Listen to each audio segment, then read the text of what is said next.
Facebook fans, and this is just a quick video to show you how you can make a really quick, inexpensive backdrop.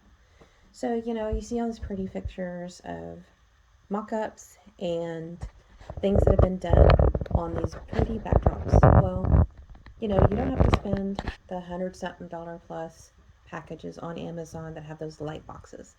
If that's not in your budget, which it's not in mine for right now, I just took this really inexpensive cardboard box. It was a FedEx box from an order I had from FedEx. I cut the bottom and top to open it up and laid it flat. And I took just packing tape, and I got these rolls from Michael's. They look like a roll of basically wrapping paper. You'll find it in the toy section at Michael's. And I got one that looks like wood and one that looks like concrete wall, and basically took my cardboard box, flattened, and wrapped the front with the wrapping paper. And so when I need to make a mock-up, just lay it on the floor, and I use my circle light, which I did get this from Amazon, and if you don't have one, it is handy, or you can get one that's just connects to your iPhone. And this is my circle light. It came with the stand and everything, and I put my phone here, or I just actually hold my phone and turn it on right above where my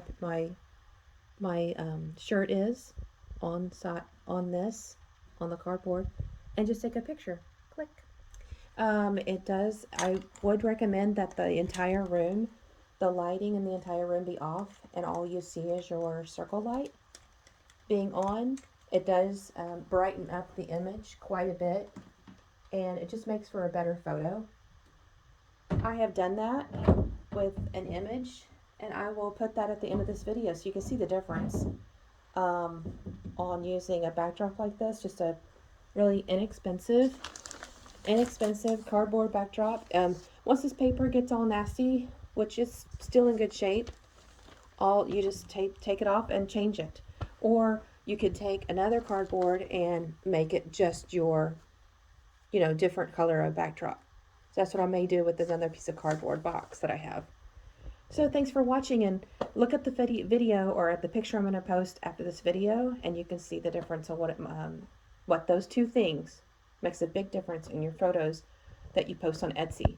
You don't want any type of shading on your photos on Etsy. You want it clear and crisp, and the lighter the backdrop, I think, the better the photo looks. So thanks for watching, and I'll link everything below that I have in this video. Thanks. Bye.